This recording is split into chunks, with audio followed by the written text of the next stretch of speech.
Unfortunately for many college students, stress has taken over their lives.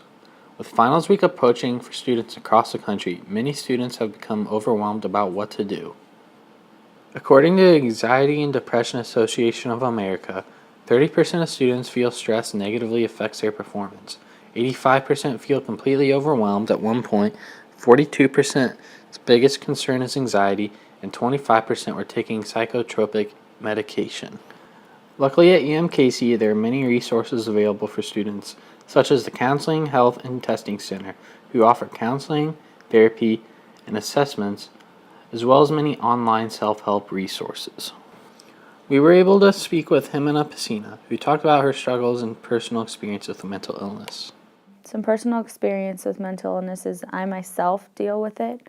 I do have depression and anxiety that I have learned to deal with by going to therapists and just making sure that I always surround myself with people who are going to help me and encourage me on the journey, because I barely really addressed my mental illness and did something about it when I found out my senior year of high school.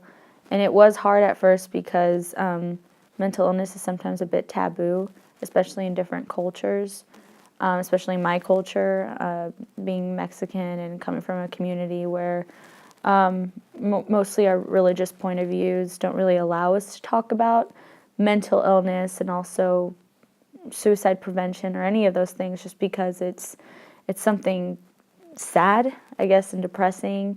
Unfortunately for him and her family, they would suffer the heartbreaking loss of Uzielito.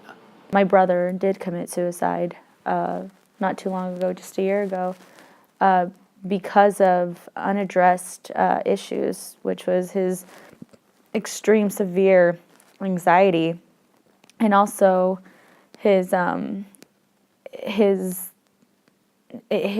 entire life. He's had a lot of fears that he was not able to really know how to deal with. So I think that was that's a big connection I have to mental health. To find out more about the issues many college-age students face, we spoke with Stacy Davis of Mental Health of America of the Heartland. I'm involved in community outreach in terms of mental health and mental illness education. So I work with the community professionals, family members, on educating them about mental health issues within the community. We do a lot of community outreach and education. We go to the universities and talk to students and give presentations on stress, difference between stress and being depressed. We know that, for example, with stress, that's a huge factor that can lead to mental illness and mental health issues.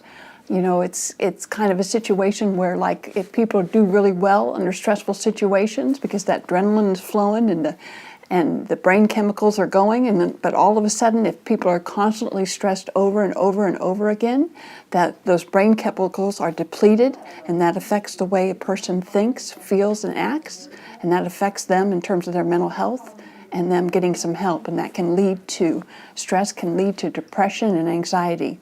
So we reach out to those college students that are dealing with those types of issues and let them know that there's help available. There's nothing to be ashamed about having a mental illness. It's a common treatable mental illness like diabetes, cancer disease, heart failure. It's a medical illness that's common and treatable. As awareness for mental illness, such as stress and anxiety, continues to grow, new outlets become available every day for students in their time of need.